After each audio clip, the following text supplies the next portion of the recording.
Yasuke, l'Africain devenu guerrier. Bienvenue sur ma chaîne YouTube si c'est la première fois que tu me suis. Aujourd'hui, on va s'intéresser à l'histoire de Yasuke. Yasuke est un homme noir dans un Japon fermé sur lui-même, des sabres des seigneurs de guerre. Nous sommes au XVIe siècle et contre toute attente, un Africain va entrer dans l'entourage de l'homme le plus redouté du Japon. Son nom, Yasuke. Ce n'est pas une légende Netflix, ce n'est pas un fantasme moderne, et ce n'est pas ce qu'il se passe seulement dans le jeu Assassin's Creed, mais un personnage historique réel mentionné dans des sources japonaises et européennes. Qui était Yasuke ?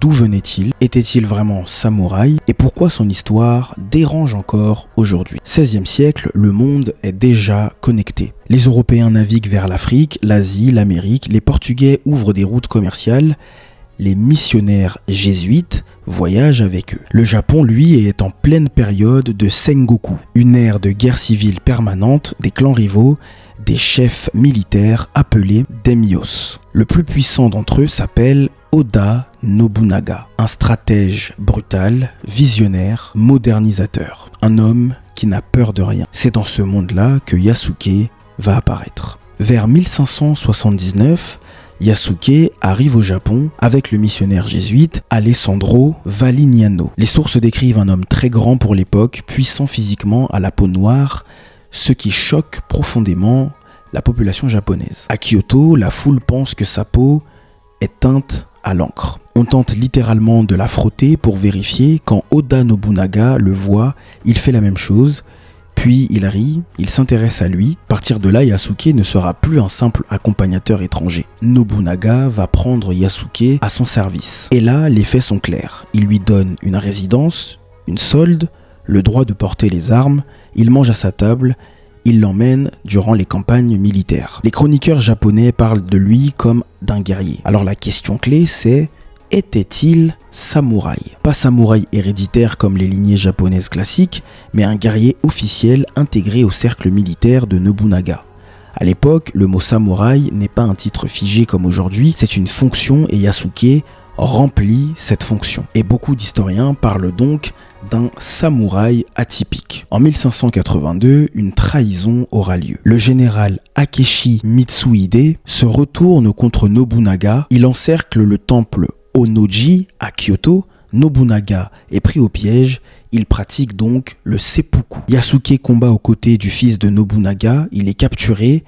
Et là, un moment révélateur apparaît, les Japonais refusent de l'exécuter. Pourquoi ? Parce qu'ils disent « cet homme n'est pas japonais, il n'est pas comme nous ». Yasuke est rendu aux missionnaires, après cela, silence total des sources. Mais alors, qu'est-il devenu à la fin de sa vie ? On ne sait pas ce qu'il est devenu. Il y a 3 hypothèses. Il serait retourné vers les missionnaires chrétiens, il y aurait eu un départ vers un autre territoire asiatique, ou alors tout simplement une mort anonyme, loin des chroniques. Mais ce n'est pas parce qu'il y a une zone de flou que cela falsifie forcément l'histoire de Yasuke. Aujourd'hui, Yasuke peut un petit peu déranger, surtout quand on entend des phrases comme celle-ci. Le drame de l'Afrique, c'est que l'homme africain n'est pas assez entré dans l'histoire. L'histoire de Yasuke prouve que les Africains n'étaient pas absents de l'histoire mondiale, l'histoire n'a jamais été aussi colonisée qu'on le raconte, et les identités étaient déjà complexes au XVIe siècle. Mais il faut être honnête, Yasuke n'a pas commandé des armées, il n'est pas un super-héros, et on ne connaît pas toute sa vie. Il a existé, il a servi Nobunaga, il a porté des armes au Japon féodal, et ça c'est déjà immense. On ne peut pas affirmer avec certitude, mais Yasuke viendrait tout droit du Mozambique. C'est l'hypothèse la plus probable. Yasuke arrive au Japon avec des missionnaires portugais, or au XVIe siècle, le Mozambique est une colonie portugaise majeure. Les Portugais y recrutent des serviteurs, des soldats, des accompagnateurs africains. Les descriptions de Yasuke, grand de taille, force physique, correspondent souvent aux populations d'Afrique de l'Est décrites par les Européens de l'époque. Ce que disent les historiens, c'est donc qu'il vient de l'Afrique de l'Est, ça c'est très probable.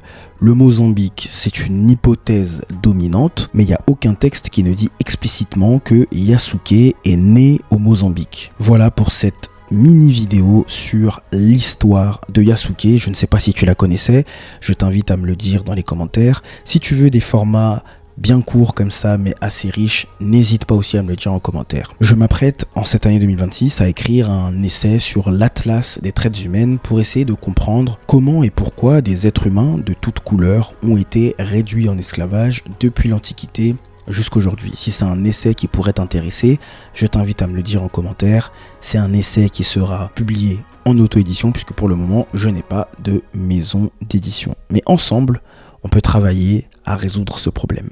Merci à vous de m'avoir suivi et on se dit à la prochaine pour un nouveau documentaire.